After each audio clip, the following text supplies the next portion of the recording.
Depuis le démarrage des activités de la CRIET, entendez la Cour de répression des infractions économiques et du terrorisme, j'ai noté un peu comme une suractivité. Cette sortie médiatique du garde des Sceaux a un objectif clair: apporter des clarifications sur certains sujets liés à son secteur qui font couler beaucoup d'encre et de salive et qui laissent place à de l'intoxication divulguée sur les réseaux sociaux.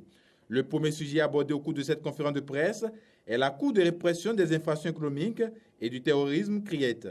Et je dois dire que la loi elle-même a indiqué qu'il s'agit d'une juridiction spéciale, qui ne doit pas être prise au sens d'une juridiction d'exception, parce que lorsqu'on évoque le terme de juridiction d'exception, pour ceux qui sont des juristes ou ceux qui sont bien informés, on considère que c'est une juridiction prévue pour réprimer ou violer massivement les droits de la défense. Dans un contexte de réforme où l'on devait faire en sorte d'attirer les investisseurs, le gouvernement n'a pas trouvé mieux que de se donner les moyens d'assurer son programme et d'éradiquer ces fléaux de criminalité en bande organisée, d'où la création de cette cour pour remettre les pendules à l'heure. Il faut espérer, il faut plutôt formuler le vœu qu'elle aille jusqu'au bout, parce que nous connaissons donc les conséquences, les effets néfastes aussi bien des actes de corruption et d'enrichissement illicite qui plombent le développement de notre pays. Nous connaissons les effets dévastateurs du trafic de drogue ainsi que du terrorisme, sans compter ceux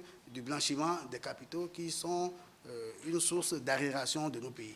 Le ministre de la Justice va préciser qu'il ne s'agit pas d'une cour taillée sur mesure dans l'intention de nuire à quelqu'un. Quand je vous parle ainsi et que vous vous reportez à ce que le législateur a prévu, il y a place donc pour un instrument taillé sur mesure destiné à la répression de l'opposition, de certaines personnalités ou en tout cas tout ce qu'on lui prête en ce moment.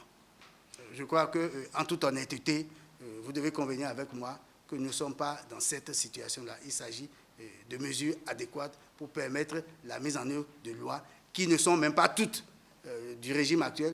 Cessez de croire, ou de grâce, ne continuez plus de croire que ça a été fait ou c'est dirigé contre certaines personnes, contre une catégorie de personnes ou des citoyens de ce pays. Autre sujet abordé au cours de cette sortie est l'intervention du député Valentin Dionetin sur une télévision de la place et qui affirme que dès la clôture de la session parlementaire, avec la transmission des décisions de l'Assemblée nationale, le garde des Sceaux a demandé au procureur spécial de se saisir de son dossier.